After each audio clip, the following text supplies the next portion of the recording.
Here's problem 1 from the 2013 AMC 8. Danica wants to arrange her model cars in rows with exactly 6 cars in each row. She now has 23 model cars. What is the smallest number of additional cars she must buy in order to be able to arrange all her cars this way? The choices are 1, 2, 3, 4, and 5. You can pause here and solve the problem before seeing the solution.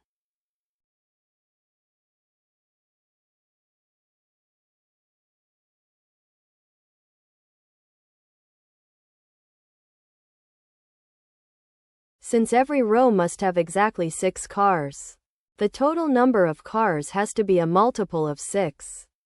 So let's look at the multiples of 6.